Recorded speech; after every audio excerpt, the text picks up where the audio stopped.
안녕하세요, 봉홍입니다.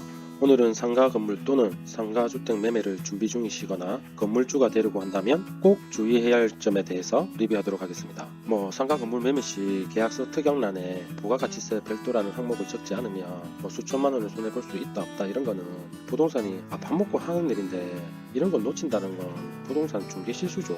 이런 거 말고 가장 기본적인 건물의 본질에 대해서 리뷰하도록 하겠습니다. 상가, 상가주택, 다세대 주택 등등 어느 지역이든 간에 모든 건물에 대해서 모두 해당하는 사실입니다. 자, 지금부터 두 눈을 크게 뜨고 귀를 쫑긋 세우고 귀담아서 보고 들으세요. 그래야 후회를 안 합니다. 지금 구독과 좋아요 버튼을 누르고 보셔도 후회하지 않을 겁니다. 지금부터 공개하는 자료는 건축을 하는 현장에서 수년간 직접 수집한 자료이며 특정 지역에 대해서는 언급하지 않겠습니다. 그리고 이 자료를 공개하는 이유는 건물주가 되기 전 매매 시 조금이라도 도움이 되고자 하는 마음에서 리뷰하는 것이니 참고하시고 마음에 들지 않으시면 패스하세요. 참고로 여러 건축업자분과 대화로 알게 된 사실임을 밝히며 건축을 전공하지 않았지만 이건 누가 봐도 상식이 있다면 충분히 느낄 수 있는 부분이니 참고하시기 바라며 본인의 개인 생각임을 동시에 밝히는 바입니다. 그럼 건축 시 좋은 예와 나쁜 예를 들어 비교하며 설명드리도록 하겠습니다. 자, 오늘 공개할 첫 번째 자료는 바로 기초공사에 대해서 짚고 넘어가 보도록 하겠습니다. 기초는 건물 전체 하중을 지지하는 바닥 면적 기초공사와 철근을 어떻게 사용하여 어떻게 지어졌는지에 대해서 살펴볼까 합니다. 이런 게 왜 중요하냐면요, 이런 건 건물을 지을 때 아니면 알 수 있는 방법이 없어요. 대리석 마감해놓고 기초도 그렇지만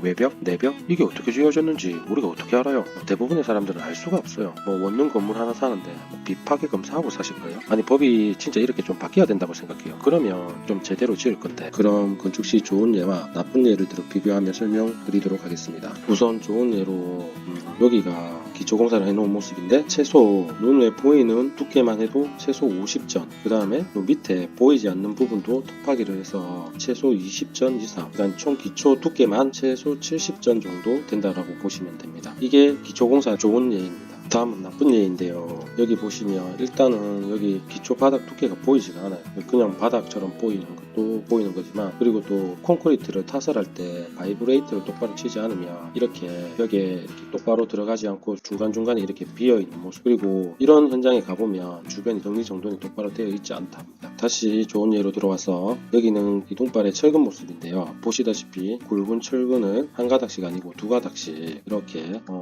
깔끔하게 작업을 해놓은 모습입니다. 이 정도는 해야 지진이 나도 좀 버틸 수 있지 않겠습니까? 그렇죠?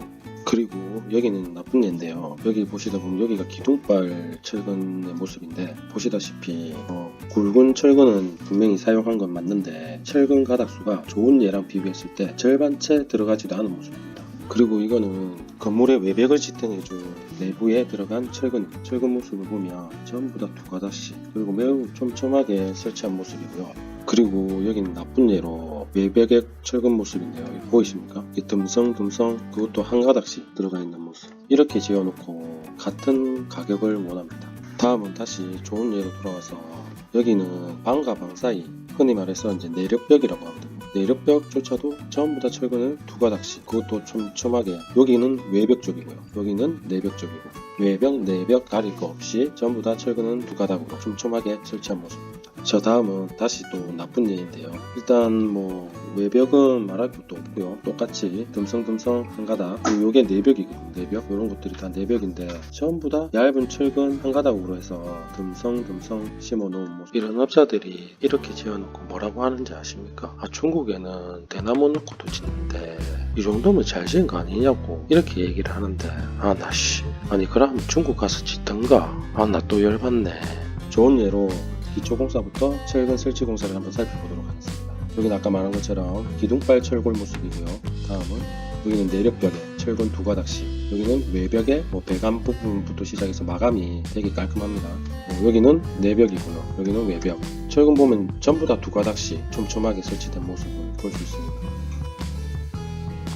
천천히 한번 살펴보시고, 여기가 기둥발 철근입니다.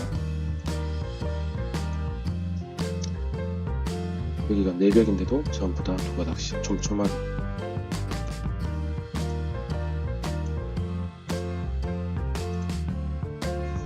이렇게 철근이 많이 들어가거든요. 근데 이렇게 지어야 지진이 나도 견딜 수가 있죠. 요거는 이제 기둥발에 들어가는 최소한 3T 정도는 되는 철근을 사용합니다. 이렇게. 다음 다시 나쁜 예로 왔는데요. 아까 제일 처음에 말했던 기초가 불확실하고요. 건물 외벽에 약간은 그나마 촘촘하기는 하지만 그래도 철근이 전부 다 한 가닥, 여기도 마찬가지고요. 이런 게 들어가면 뭐가 문제냐면 단열이 똑바로 잘 안 돼. 바람이 이게 통할 거예요. 그래서 겨울 때면 벽에서 바람 나온다는 소리가 이런 것 때문에 나오는 거예요. 내벽, 외벽 할 것 없이 전부 다 철근은 모두 동일하게 한 가닥씩 사용을 하였습니다. 자, 이렇게 건물을 짓게 되면 전부 다 듬성듬성 한 가닥씩 들어가 있죠. 이렇게 짓게 되면 어떤 문제가 생기냐면요. 바로 일단 뭐 이렇게 바이브레이터를 똑바로 안 치면 이렇게 벽에 구멍이 보이시죠? 지금? 이렇게 큰 구멍이 생깁니다. 이거는 어쩔 수 없이 그냥 시멘트로 마감을 할 거거든요. 콘크리트 타설을 했던 이 부분이 딱 매칭이 안 돼서 이게 바람이 새어나오고 시간이 지나면 당연히 균열이 가겠죠. 건물에 균열 가는 건 당연하긴 한데 집안에서 자리를 잡기 위해서 힘을 받고 자리를 잡으면서 건물에 균열이 갈 수는 있어요. 자, 이거는 드라이 피트 마감으로 해서 단열재로 이렇게 마감을 하는데 이게 보면 스티로폼이 약간의 신축력이 있잖아요. 근데도 불구하고 이렇게 드라이 피트에 이렇게 금이 간다는 건 그 안에 콘크리트는 더 많은 균열이 가 있다라는 거예요. 이렇게. 그리고 더 안 좋은 게 지금 이거는 가로로 간 거예요. 백화 현상이라고 하는 건데 이 현상이 건축에서는 훨씬 더 안 좋은 현상이라고 하더라고요. 뼈대가 튼튼하지 못하니까 이렇게 이제 균열이 많이 가는 거죠.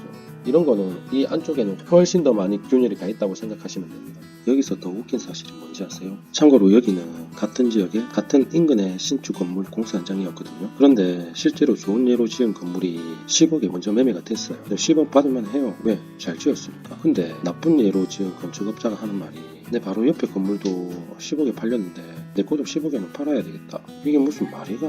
나 이런 신발끈 꽉 묶고 수박 씨발라 먹고 싶네. 이게 말이 됩니까?